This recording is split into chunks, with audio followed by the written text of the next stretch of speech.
Learn English through stories.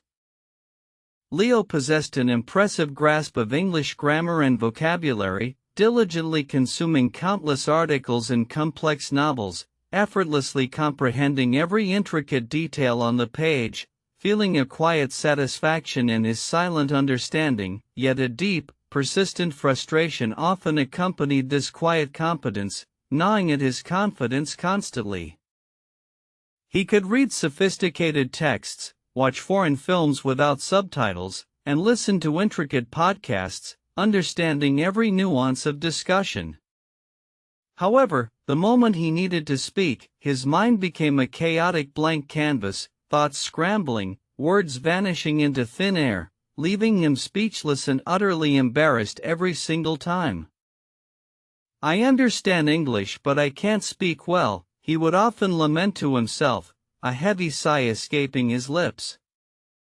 This persistent inability to articulate his thoughts verbally was a major barrier in his life, preventing him from engaging in stimulating conversations and fully participating in social settings. He had tried various methods, from memorizing long lists of words to repeating phrases tirelessly, yet the progress felt painfully slow, almost non-existent.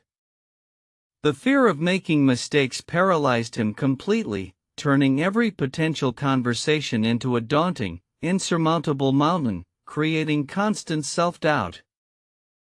"Why I always make mistakes," he'd ponder, analyzing every stutter and mispronounced word, convinced his brain was uniquely wired for error. This self-inflicted criticism only deepened his anxiety, creating a vicious cycle where fear led to more mistakes, and more mistakes fueled greater fear. One rainy afternoon, seeking refuge in a quaint old bookstore, Leo stumbled upon a forgotten shelf filled with children's storybooks. Their colorful covers and simple titles seemed to call out to him, offering a gentle escape from his ongoing linguistic struggles, providing unexpected comfort. An elderly, kind-faced proprietor noticed his curiosity. "Are you looking for something special, young man?" she inquired, her voice a soft, melodic hum. Leo mumbled about his English predicament, explaining his silent comprehension versus his frustrating inability to speak confidently. She smiled warmly. "Ah, the common traveler's dilemma," she chuckled. "Many learners face this wall. Have you ever considered learning English through stories? Not just reading them, mind you, but truly living them through your own voice?" Her words sparked a faint flicker of hope.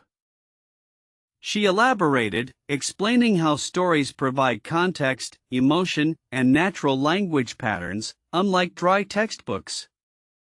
"Stories are how we naturally absorb language as children," she advised. "They offer a dynamic, engaging framework for memory and expression, making learning a joyful journey. Let me tell you talking tips," she continued, her eyes twinkling with wisdom. "Start by reading these simple tales aloud, truly embodying the characters. Don't worry about perfection, just focus on the flow, feeling the words on your tongue, letting them resonate freely." Leo, intrigued, picked a small book about a brave squirrel. He began reading aloud, quietly at first, then with more confidence, feeling the unfamiliar sensation of his voice forming English words, even if they sometimes stumbled awkwardly from his lips. The proprietress suggested an English study plan for talking, a structured yet flexible approach. "Read one story daily," she advised, "then, after reading, try to retell the story in your own simple words, even if it's just to yourself or a mirror reflection." This exercise, retelling the narrative, forced him to actively recall vocabulary and construct sentences on the fly, transforming passive understanding into active production. It was challenging, but also strangely liberating, pushing him gently beyond his comfort zone. How to remember words. Leo asked, a perennial question for him. She suggested not just memorizing, but visualizing. When you encounter a new word in a story, picture it vividly, she instructed, connect it to the character, the scene, the emotion involved. She also recommended creating personalized flashcards for difficult words encountered within the story's context. Write the word, its meaning, and a sentence from the story, she advised, then review them often, actively recalling their usage and sound. Leo began his new routine diligently. Each morning, he'd choose a story, read it aloud with expression, and then attempt to summarize it in his own emerging English. He recorded his summaries, listening back, cringing at first, then noticing subtle improvements. How to improve your fluency, he wondered during one session. The proprietress had stressed the importance of consistent, albeit short, practice. Fluency comes from repetition, from making the language muscles in your mouth and brain stronger, she explained simply. She suggested practicing specific sentence structures or common conversational fillers he found in the stories. Instead of thinking of isolated words, focus on natural phrases, she said. This helps you speak more smoothly and sound more like a native speaker. Leo found that by focusing on phrases and retelling, his speaking became less effortful, less like translating word for word and more like flowing ideas. The stories provided a rich vocabulary, not just words, but how they naturally fit together in conversation. He started to integrate the new words into his daily thoughts, narrating mundane activities to himself in English, describing the weather, his breakfast, or his walk to the park, transforming every moment into a mini practice session, a personal monologue. The initial awkwardness began to fade, replaced by a growing sense of accomplishment. The fear of mistakes still lingered, but it no longer paralyzed him entirely. He started to see errors as signposts, guiding him toward where he needed more practice. Remember, mistakes are just opportunities for learning, the proprietress had always emphasized. Every time you stumble, you discover a boundary, and then you can work on expanding it, making your linguistic territory larger and more flexible over time. Leo realized that his previous perfectionism had been his biggest enemy. By accepting that speaking involved trial and error, he felt an immense weight lift from his shoulders, freeing him to experiment with language more boldly and confidently. His confidence grew not just in pronunciation, but also in forming coherent thoughts. He was learning how to talk in English, not just how to string words together. He was starting to build arguments and express opinions, however simple they might be. Now that he felt a little more comfortable talking to himself, the proprietress suggested the next step: how to talk with anyone. She explained that the key was not to wait for perfect fluency, but to start small, with people who were patient. She suggested finding language exchange partners or joining online English-speaking clubs. The goal isn't immediate eloquence, she clarified, but rather to get comfortable with the act of speaking, even if it's just for 5 minutes initially. Leo, still hesitant, decided to start with the proprietress herself.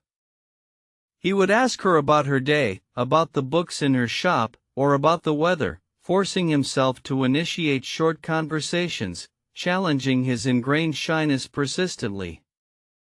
She was incredibly patient, correcting gently when necessary, but mostly encouraging him to keep speaking, validating his efforts.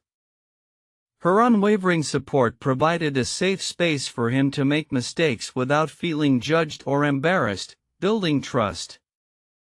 Slowly, painstakingly, he began to form simple sentences, asking questions about topics from the stories he read.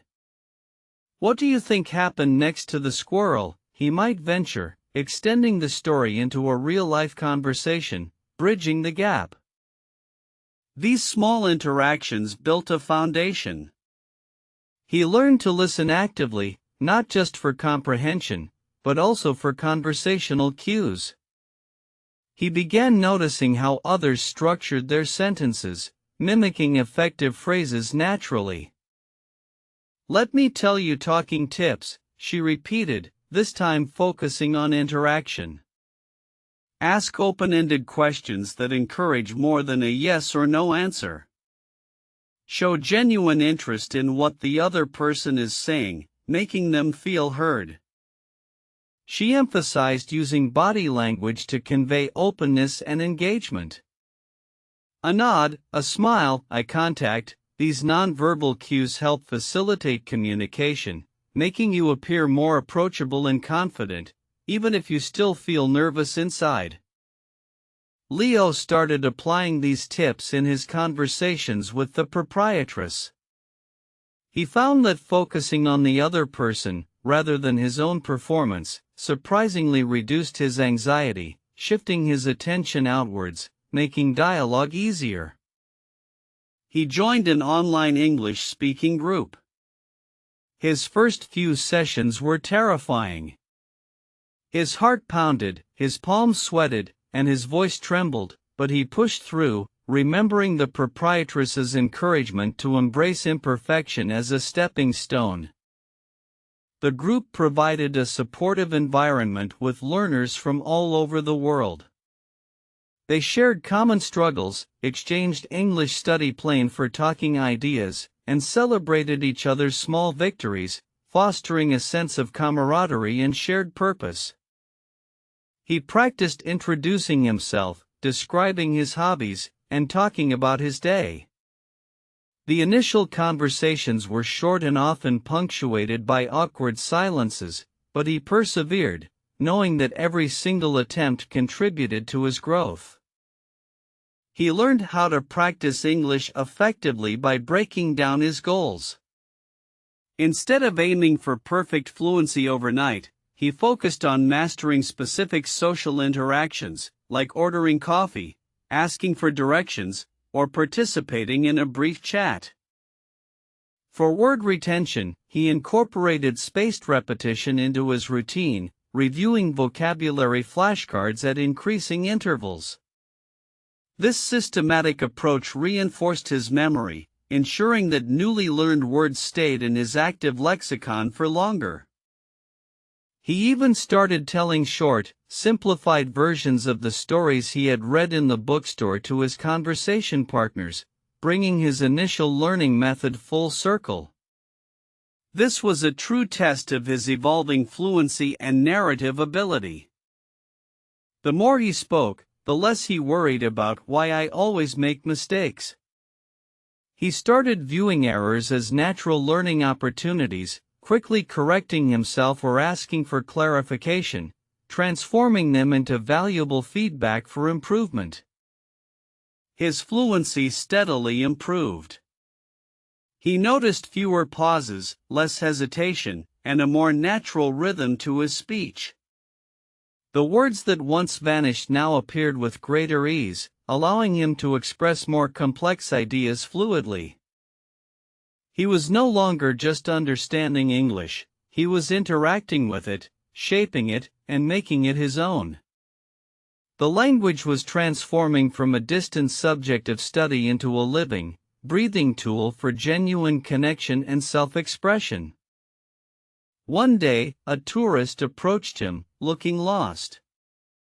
Without a second thought, Leo offered directions in clear, confident English, engaging in a brief, helpful conversation without any signs of his former anxiety, a testament to his remarkable progress.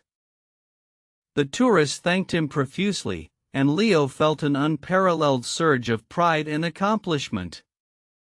It wasn't a grand speech, but it was a real, spontaneous interaction, proof that his dedication had truly paid off in tangible ways. He visited the bookstore, beaming. "I can talk well now," he exclaimed to the proprietress, his voice resonating with genuine joy. She smiled, her eyes crinkling at the corners. The stories were just the beginning, dear boy. Your voice was always within you.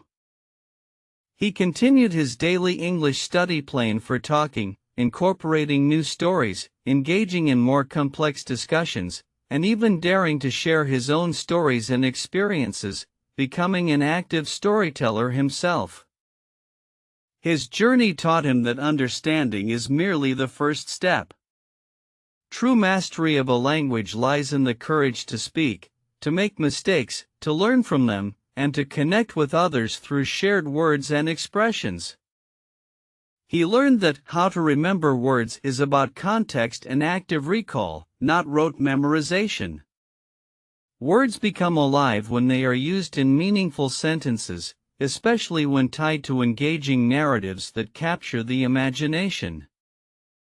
He understood that how to improve your fluency is a continuous process, requiring consistent, focused practice and a willingness to step outside one's comfort zone, embracing the challenge with enthusiasm and a positive mindset. And most importantly, he realized that how to talk with anyone begins with self-acceptance, letting go of the fear of imperfection, and simply starting the conversation, even if it's just a simple hello or a friendly smile. Leo's transformation from a silent reader to a confident speaker was a testament to the power of stories and persistent practice. He no longer questioned why I always make mistakes, but celebrated every word spoken, every new connection made. His experience showed that even if I understand English but I can't speak well, the path to confident communication is accessible to everyone, provided they have the right strategies and the unwavering determination to apply them consistently.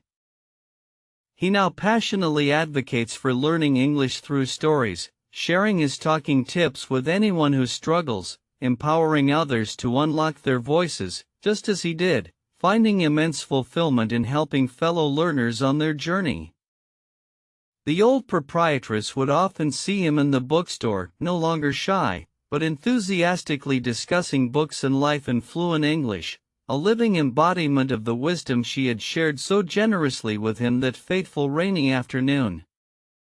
His story became an inspiration, proving that with patience, the right approach, and a lot of brave attempts, anyone can bridge the gap between understanding and speaking, transforming frustration into fluid, joyful communication. So, if you too find yourself understanding English but struggling to speak, remember Leo's journey. Embrace stories, practice daily, and never let the fear of mistakes prevent you from sharing your voice with the world boldly. Your personal English study plan for talking begins with one simple step: deciding to speak. Then, practice, practice, practice, turning every potential error into a valuable lesson that brings you closer to your fluency goals steadily. You possess the ability. You have the words. All you need is the courage to release them, to let them flow freely, painting your thoughts and ideas onto the canvas of conversation, connecting with others effortlessly. Start your own story today.